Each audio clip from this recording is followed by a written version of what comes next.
తండలన్నీ ఎట్లా మునిగిపోయి ఇప్పుడు ఈ కామారెడ్డికి వరద వచ్చిందో, హన్మకొండ నుంచి 60-70 కిలోమీటర్ల దూరం ఉన్న మహబూబాద్కి వరద వచ్చింది.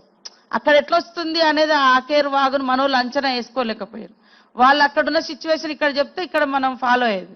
సో కాకపోవడం మూలంగా రాత్రికి రాత్రి తండ ఒకటి మొత్తం సబ్మెర్జ్ అయ్యి అక్కడ ఉండే బ్రిడ్జి కూడా ఇట్లనే సేమ్ కొట్టుకుపోయింది.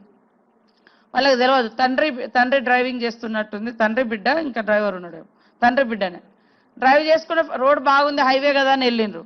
అక్కడ పోయేసరికి నీళ్లు ఫుల్ ఉన్నాయి, అది బ్రిడ్జి బ్రీచ్ అయిపోయింది మొత్తం. అది వాగులో కొట్టుకుపోయి తండ్రి కూతురు ఇద్దరు చనిపోయారు.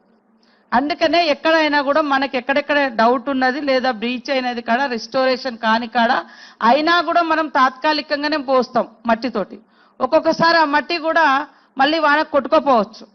కాబట్టి అక్కడ ఒక హెచ్చరిక బోర్డు, బ్యారికేడ్స్ కంపల్సరీ పోలీసు అధికారులు వాగుల కాడ ఈ రోడ్లు బ్రీచ్ అయిన కాడ కూడా పెట్టుకోవాలి. ఎలక్ట్రిసిటీ వాళ్ళు కూడా మరి వాళ్ళ సిబ్బందిని అంతా కూడా అలర్ట్ చేసి ఎక్కడెక్కడ లైన్స్ తెగి ఉన్నాయి వాటిని మనం ఈ వర్షంలో చేయలేని పరిస్థితి ఉంటే అక్కడ ఉన్నటువంటి గ్రామస్తులు లేదా లొకేషన్ వాళ్ళందరినీ కాలనీ వాళ్ళని పిలిచి ఇక్కడ ఈ సిచ్యువేషన్ ఉందమ్మా, ఈ పట్టుకోకండి, అక్కడ మీ లాంగ్వేజ్లో, మీ ఎలక్ట్రిసిటీ లాంగ్వేజ్లో మనం ఏమేమి ఉంటాయి అట్లా ఎర్త్ అవుతుందని, లేకుంటే ఇంకా అదే రకంగా తీగలు పడుతున్నాయి, అవన్నీ వాళ్ళకు కొంచెం అవేర్నెస్ ఇవ్వడము.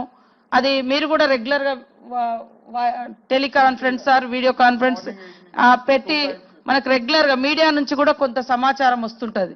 సో వాటిని కూడా బ్రీఫ్ చేసి కింది స్థాయి వరకు తెలియజేస్తే అలర్ట్గా ఉండడం జరుగుతుంది.